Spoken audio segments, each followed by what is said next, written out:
संगम news में आप सभी का स्वागत है। आज की अहम खबरों के साथ मैं हूं निशा। चलते हैं आज की खबरों के सफर में। 27 जून को फखरुद्दीन अली अहमद मेमोरियल कमेटी और यूनिवर्सल ह्यूमन सोसाइटी की ओर से एक मुशायरे का आयोजन एक शाम शहीदों के नाम किया गया। हिंदुस्तान एकेडमी में आयोजित इस कार्यक्रम के मुख्य अतिथि इलाहाबाद हाईकोर्ट के न्यायाधीश श्री आफ्ताब हुसैन, महापौर अभिलाषा नंदी गुप्ता और बीजेपी अल्पसंख्यक के अध्यक्ष कुंवर बासित अली आदि लोग मौजूद रहे। मुशायरे का संचालन नजीब इलाहाबादी ने किया तथा अध्यक्षता हसनैन मुस्तफ़ाबादी ने किया। मुशायरे में ताजवर सुल्ताना, प्रीति वाजपेयी, मनमोहन सिंह तन्हा जैसे नामचीन शायरों ने भाग लिया और अपने जज्बाती अशआर से शहीदान वतन को याद करते हुए मुशायरे को कामयाब बनाया। इसके बाद उर्दू साहित्य के मौजूदा 4 बड़े कवियों, जिनमें अकबर इलाहाबादी के नवासे तौकीर ज़ैदी, शायर अनवर अब्बास, शायर डॉक्टर कमर आबदी और धार्मिक वक्ता व शायर स्वर्गीय तूफ़ान दरियाबादी को उर्दू साहित्य के लिए अवार्ड से नवाजा गया। इसके अलावा कमरुल हसन एडवोकेट को साहित्य व सामाजिक कार्य के लिए, पंडित रवि शंकर तक्षक तीर्थ और मीर फसाहत अली बाकरी, आफ्ताब बाबा, नाविश मित्तल को धार्मिक एकता और सामाजिक कार्य के लिए अवार्ड दिया गया। इस मुशायरे में यूनिवर्सल ह्यूमन सोसाइटी के संस्थापक शफकत अब्बास पाशा, जो कि एक समाज सेवक हैं तथा इन्होंने कोरोना काल में हज़ारों मरीजों की सेवा की थी, जबकि इस महामारी में सगे संबंधी भी दूर भागते नजर आए थे। इस मुशायरे की बड़ी बात यह रही कि कोरोना काल में दिवंगत हुए शायर तूफ़ान इलाहाबादी के परिवार के सारे खर्चे और बच्चों की पढ़ाई की जिम्मेदारी यूनिवर्सल ह्यूमन सोसाइटी के शफकत अब्बास पाशा और फखरुद्दीन अली अहमद मेमोरियल कमेटी के चेयरमैन तुराज ज़ैदी ने ली है। प्रयागराज के यमुना पार करचना थाना क्षेत्र के डिया गांव में सनसनीखेज मामला सामने आया है, जहां पर एक युवती के शव को उसके परिजन मृत अवस्था में 5 दिन तक घर में रखकर पूजा पाठ करते रहे।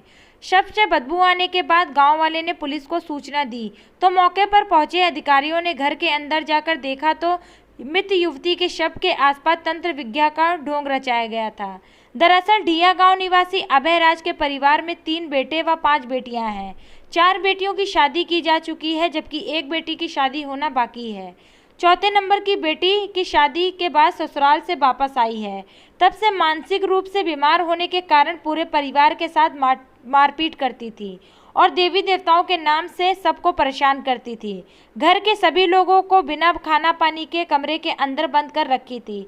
हालांकि पूरे घटनाक्रम में सबसे आश्चर्यजनक बात ये सामने आई है कि एक तरफ पूरा परिवार मानसिक रूप से ग्रसित नजर आ रहा है, तो वहीं मृत युवती के पिता गंगा नदी से गंगा जल लाकर पूरे परिवार के लोगों को गंगा जल लाकर पिलाता रहा। सनसनीखेज घटना सुनकर मौके पर पहुंचे आला अधिकारियों द्वारा शव को कब्जे में लेकर पोस्टमार्टम के लिए भेज दिया गया तथा सामुदायिक स्वास्थ्य केंद्र करचना से बुलाए गए डॉक्टरों के टीम द्वारा स्वास्थ्य परीक्षण करते हुए सभी परिजनों को जिला अस्पताल में भर्ती कराया गया है। ये डॉक्टर साहब, क्या मामला है आपके गांव में? देखा जा रहा है कि मैं डॉक्टर विजय बाबू यादव, जिला पंचायत सदस्य डीहा से। जी, ये अभय राज यादव हैं। तो ये क्या मामला है आपके गांव में? इतनी है कि लड़की की शादी हुई थी, जब से इसका शादी से लौट के आई, इसका थौना नहीं हुआ। थौने के बाद से इसका मानसिक स्थिति खराब हो गई है। जहाँ इसकी शादी की गई थी वहाँ से कुछ मामला विवाद हुआ था, तब से इसकी मानसिक स्थिति बिगड़ गई, एकदम पागल टाइप की हो गई है। घर वालों को भूत प्रेत के चक्कर में फंसा के रखी है। न तो कोई घर वालों को खाना खाने देती है, न पानी पीने देती है। डीहा घाट से करीब यहाँ बस्ती से 4 किलोमीटर दूरी से गंगा जल लाती है, वहीं से खाना बनाएगी, वहीं से नहवाएगी और वही पीने के लिए देगी। एक टाइम भोजन दिया जाता है, जिससे करीब 7 लोगों की संख्या है। 7 लोगों में से सबका वजन घट करके एकदम मरणासन। अभी एक बच्ची निकाली गई घर के अंदर से, जिसका वजन बहुत घट गया, पूरा शरीर जल गया। हाँ, तो ये कैसे? इनके परिवार की नातिन है, वो बड़ी लड़की की लड़की है। उसके चक्कर, भूत प्रेत चक्कर में वो भी पड़ी हुई है। तो यहाँ देखा जा रहा है कई महिलाएं हैं और कई पुरुष हैं, लेकिन सबके सब इसी तरीके से देखे जा रहे हैं। ये इनका एक पर्सनल परिवार, केवल इन्हीं अभय राज यादव का केवल एक परिवार है जी। इनके केवल अभय राज यादव का एक ही परिवार है और इनके जो सगे में से हैं, वो इनके लड़की के डर से वो कोई सहयोग नहीं करना चाहता। ऐसा नहीं है कि सहयोग नहीं करना चाहते लोग, इतना गाली पद देती है, इतना मारने उठती है। अभी एक आदमी के संतलाल यादव उनकी गला दबा दी थी, वो इसके लिए भी एप्लीकेशन पड़ा था। एक और किसी के मतलब जानलेवा हमला कर दी थी, उसका भी एप्लीकेशन पड़ा था। और कई घटनाएं कर चुकी है। इनके पास 6 जानवर थे, अच्छे जानवर थे। 6 जानवर मर चुके हैं बिना चारा पानी के। घर की कंडीशन ये है कि एक लड़की अभी नाजुक स्थिति में, उसको आंख से दिखाई देना बंद हो गया है, वो भी मरणासन कंडीशन में है। ये स्थिति कैसे उत्पन्न हुई? ये साइकेट्रिक है, ये पागलपन टाइप का हो गया है। उसके चक्कर में पूरा घर उसी में दबाव में है। ये जानकारी हो रही है, ये हमको 4 महीने पहले हो गई थी, जिसके लिए थाने में सूचना दिया जा चुका है। थाने के साथ साथ में गांव वालों ने भी कई बार सूचना दिया, आज तक कोई कार्रवाई इस पर नहीं हो पाई है। ये जानकारी ये है कि घर के अंदर कोई बच्ची मरी पड़ी है, क्या है ये? घर की स्थिति अभी अंदर कोई जाके नहीं देखा, बदबू आ रही है। गांव वालों ने देखा तो ऐसा बताया। अब आप स्थिति जाकर देख सकते हैं क्या है, अभी हम अंदर से कंडीशन देख नहीं पाए। आपका पूरा परिचय जानना चाहेंगे? मैं डॉक्टर विजय बाबू यादव, जिला पंचायत सदस्य, ग्राम सभा डीहा से। महापौर प्रयागराज अभिलाषा गुप्ता नंदी की अध्यक्षता में नगर निगम कार्यकारिणी समिति के 7 सीटों पर चुनाव संपन्न हुआ, जिसमें भारतीय जनता पार्टी के 4 प्रत्याशी पार्षद पूजा कक्कड़, रोमा भारती, रुचि गुप्ता और रोचक दरबारी, समाजवादी पार्टी के 2 प्रत्याशी रमीज एहसान और नेम यादव तथा कांग्रेस पार्टी के 1 प्रत्याशी रंजन कुमार ने कुल 7 प्रत्याशियों ने नामांकन किया, जिसके क्रम में नगर निगम प्रयागराज के इतिहास में दूसरी बार प्रत्याशी विजय हुई। महापौर ने कहा कि सभी का कार्यकारिणी सदस्य निर्विरोध विजय हुई और सभी को जीत की बधाई एवं शुभकामनाएं दिया और शहर के विकास के लिए सभी सम्मानीय सदस्य निष्ठा से क्षेत्र के विकास के लिए कार्य करेंगे और नगर निगम प्रयागराज को नंबर 1 बनाने में अपना सहयोग देंगे। सभी सम्मानित पार्षदगण ने कहा कि नगर निगम प्रयागराज के इतिहास में अभिलाषा गुप्ता नंदी महापौर प्रयागराज नेतृत्व में ये ऐतिहासिक कार्य हुआ है, जिसका संपूर्ण श्रेय आपको जाता है। प्रयागराज के बमरौली स्थित सेंट्रल एयर कमांड के इंडियन एयरफोर्स के एक अधिकारी ने माउंट एवरेस्ट फतेह कर कीर्तिमान बनाया है।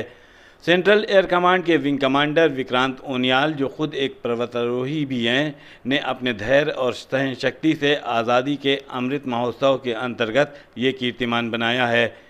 उन्होंने अपनी कामयाबी को उन सभी गुमनाम नायकों और वीरों को श्रद्धांजलि के रूप में समर्पित किया है, जिन्होंने भारत के स्वतंत्रता संग्राम में योगदान दिया। विंग कमांडर ने ये यात्रा 15 अप्रैल 2022 को काठमांडू, नेपाल से शुरू की थी, जिसमें दुनिया भर से टीम के सदस्य शामिल थे। उन्होंने माउंट एवरेस्ट के शिखर पर न केवल भारतीय ध्वज फहराया, बल्कि आज़ादी के इस महत्वपूर्ण अवसर पर माउंट एवरेस्ट के शिखर पर राष्ट्रगान गाने वाले एकमात्र भारतीय होने का गौरव भी प्राप्त किया है। भारत की आज़ादी के अमृत महोत्सव के उपलक्ष्य में हम एवरेस्ट पर भारत का झंडा और एयरफोर्स का झंडा, जिसकी जगह इससे अच्छी और नहीं हो सकती थी, यहाँ पर हम देश के लिए अब राष्ट्रगान प्रस्तुत करेंगे। आप रिकॉर्ड करते रहिए।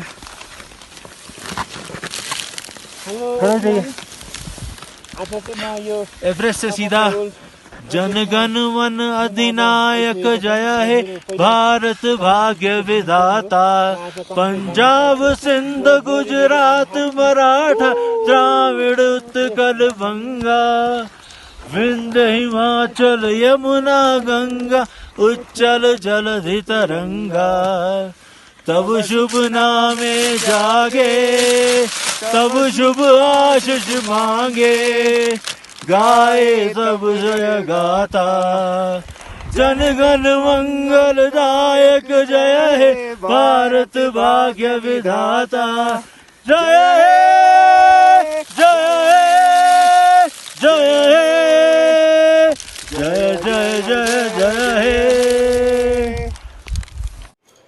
खबरों का सिलसिला यूं ही जारी रहेगा। आप हमारे YouTube चैनल को लाइक कीजिए, सब्सक्राइब कीजिए और शेयर कीजिए और आप देखते रहिए संगम न्यूज। नमस्कार।